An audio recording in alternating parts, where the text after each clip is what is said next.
एक शानदार बर्फ का महल में स्नो क्वीन रहती थी, जो बहुत खूबसूरत और नेक दिल थी। बर्फ से ढके हुए महल के करीब ही साहू नाम का गांव था, जहां लोग अक्सर बर्फ की मलका और उसके चमकते महल की कहानियां सुनाते थे। उनमें एक बहादुर सी लड़की थी, जिसका नाम नूर था, जो बर्फ के महल जाने और बर्फ की मलका से मिलने का ख्वाब देखती थी। एक दिन नूर ने बर्फ के महल जाने का फैसला किया।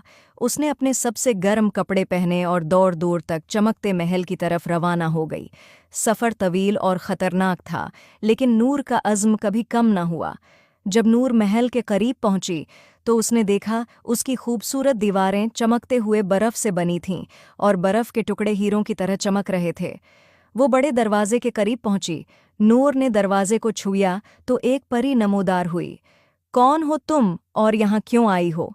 नूर ने कहा, मैं बर्फ की मलका को देखने आई हो। परी ने कहा, उसके लिए तुम्हें एक फूल लाना होगा, तभी ये दरवाज़ा खुल सकता है। और वो फूल तुम्हें जंगल में एक झील के किनारे मिलेगा। और परी ने नूर को एक जादुई सितारा दिया जो चमक रहा था, और कहा, ये तुम्हारे काम आएगा। नूर ने जंगल में जाने का फैसला किया। जंगल में चलते चलते वो एक झील तक पहुंची और उसने वो फूल तलाश किया।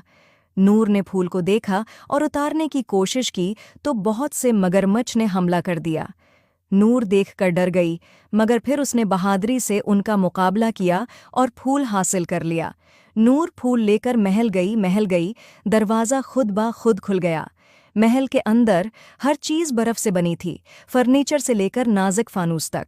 अचानक बर्फ की मलका जाहिर हुई, जो खालिस सफ़ेद लिबास और बर्फ के क्रिस्टल का ताज पहने हुई थी। खुश आमदीद नूर, मैं तुम्हारा इंतज़ार कर रही थी। तुम्हारी बहादुरी और अज़्म ने तुम्हें यहाँ तक पहुँचाया है। नूर हैरत ज़दा होकर झुक गई। बर्फ की मलका ने नूर को शानदार बर्फ़ानी मुजस्मे और दलक्ष बर्फ़ानी बाग दिखाए। जब सूरज गुरूब होने लगा और बर्फ पर सुनहरी रोशनी बिखरने लगी, तो बर्फ की मलका ने नूर को एक खास हार दिया, एक बर्फ का लाकट जो जादुई रोशनी से चमक रहा था। ये तुम्हारी हर मुश्किल में मदद करेगा, बर्फ की मलका ने कहा। नूर ने बर्फ की मलका का शुक्रिया अदा किया और वो वापस गायों की तरफ रवाना हो गई। उम्मीद है आपको स्टोरी पसंद आई होगी। Please like and subscribe my YouTube channel.